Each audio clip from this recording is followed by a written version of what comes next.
Today we will discuss, define, and be explicit in our rigorous testing of the buy the dip technical trigger. First, some disclaimers. This is not a solicitation to buy or sell any security ever. This is not advice.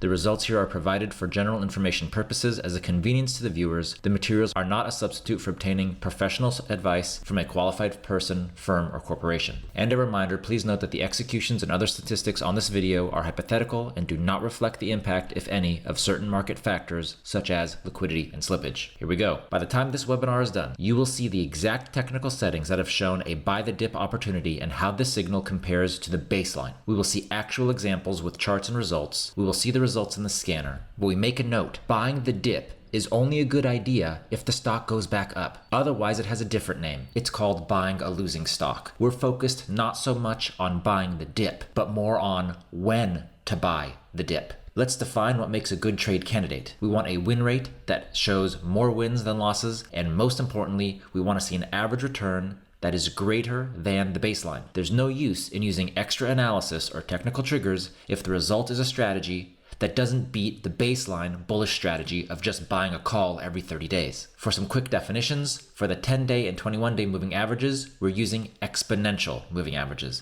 And for 50-day and 200-day, we use simple moving averages. For RSI, we use a 20-day period. Here is the idea behind the trigger. When you use charts and with them technical analysis, you're using the most common form of financial backtesting. A stock chart is history, and therefore at every step, using historical data and trying to draw conclusions from that and patterns in the past to extrapolate in the future is a backtest. Our idea: let's identify a trading truth one way or the other. Either there is a combination that meets our criteria for a good technical buy the momentum trigger, or there is not. We enter with no bias, and therefore we enter with no cognitive traps for bad trades. The setup will look like this. Our research looked at the last 1 year, 2 years, 3 years, and 5 years of returns. We used the NASDAQ 100 as the study group, that is the constituents of the NASDAQ 100, and after tens of thousands of backtests, we landed on 3 technical settings for this buy the dip technical trigger. We wait until the day that the stock price crosses above the 200-day moving average from below. That means the stock has been in technical failure up until that point. We want to see the stock price is already above the 10-day exponential moving average, because that indicates to us that some short-term momentum has been confirmed. Remember, we're looking to buy the dip if the stock goes up, not to buy the dip. We want to make sure that the RSI is below 70. We simply want to check that the stock is not overbought. Of course, in this technical setting, it's quite hard to see an RSI above 70 if the stock is just now crossing the 200-day moving average. A few other settings: we use 30-day options to give the trade time to make its move, and we use a 50% stop and limit. Here it is in all of its glory with a snapshot from Trade Machine. We want the day that the stock price crosses up the 200-day moving average. That's an active trigger. The stock must have been below the 200-day moving average the day before and above it on the day of the trigger. The stock price is already above the 10-day moving average and the RSI is below 70.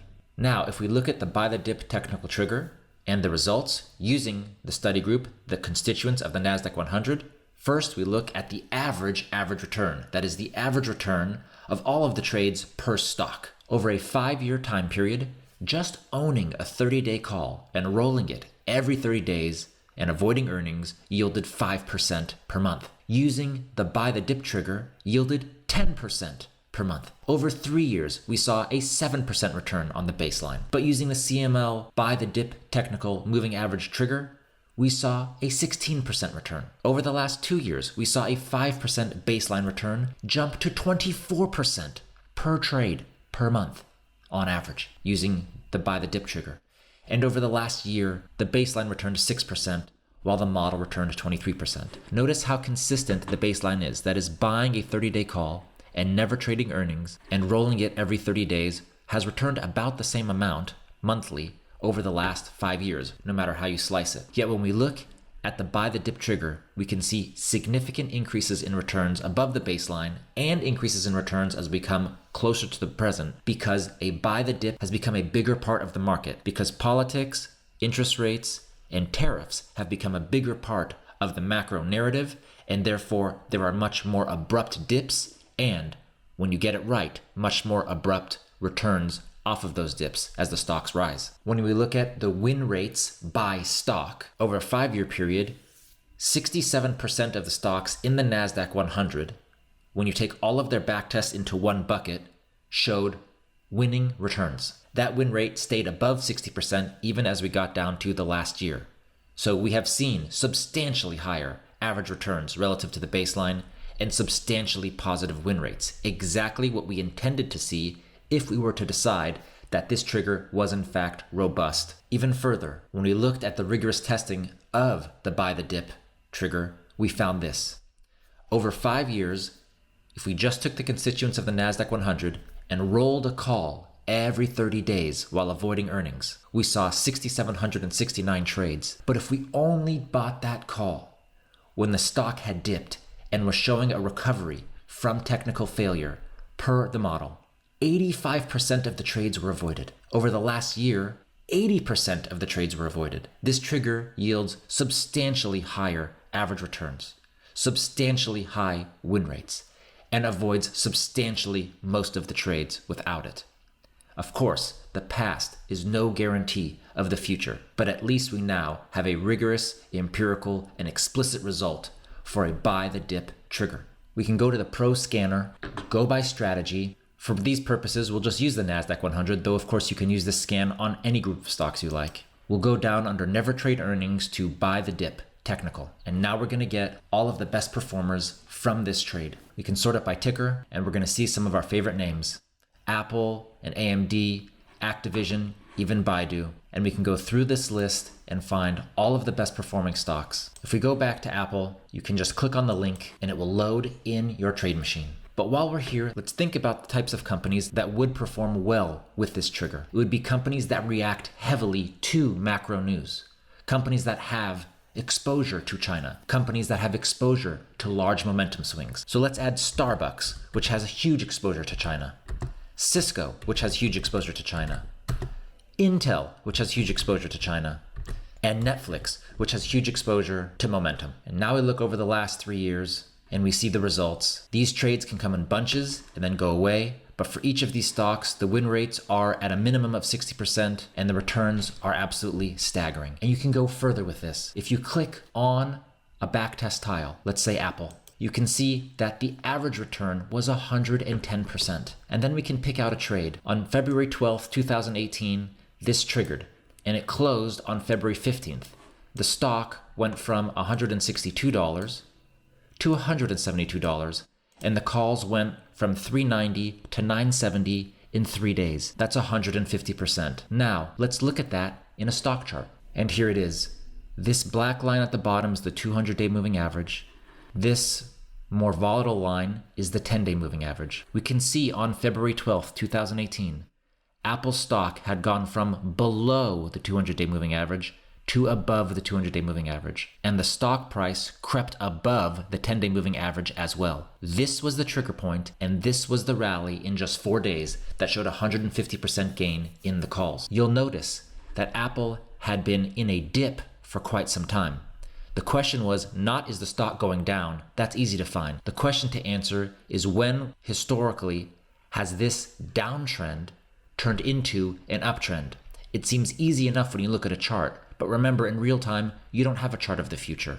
All you see is a stock collapsing. We can do a similar look with Roku. Again, the 200-day moving average is right here. The 10-day moving average is right here. The stock price was above the 10-day moving average already. But the day it crossed above the 200-day moving average was February 4th, 2019. And for the next 10 days, the stock ripped. And again, hindsight makes it easy. We can see the stock collapsing in the end of 2019. And you think, oh, well, this would have been the ideal time to buy the dip. But that's in hindsight. Remember, in real time, we saw the days coming. We never knew when the dip was going to end. You might have thought this was the end of the dip, and you would have seen another 40% collapse in the stock. The point is not to buy the dip. The point is to buy the dip when historically the dip is ending and the stock is returning to an upswing.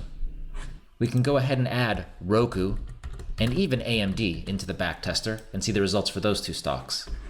If we click on the backtest tile for Roku, we will see this February 4th trigger and this February 15th exit, just as we saw on the stock chart, yielding a 53.6% return. AMD is another company that is hypersensitive to news out of China, so a buy the dip trigger hypothetically should be useful for the company. And of course, the final step, but equally as important as trade discovery, is adding alerts for these events. So we'll click on the Add Alerts button. This will take us to the Alerts tab. Right now we're looking at Roku and AMD, but let's go ahead and add those other tickers that we looked at to start this demonstration. Apple, Starbucks, Cisco, Intel, and Netflix. This is a technical alert, and you can see the technicals are already set up for us. You can click the button just to verify it, but just clicking the Add Alerts button is going to get the exact trigger you want. We'll go ahead and put our email address in there, and I like to get text alerts in the middle of the day, so I know that these trades could be triggering at the end of the day, so put in the phone number. The link to the back test is included as the alert, but I like to leave myself a note too. The note here would be buy the dip. Then I click Add Alert, and we have 7 new alerts created. We've done all of the work, and now Trade Machine will alert us when it's time for us to take notice of that work.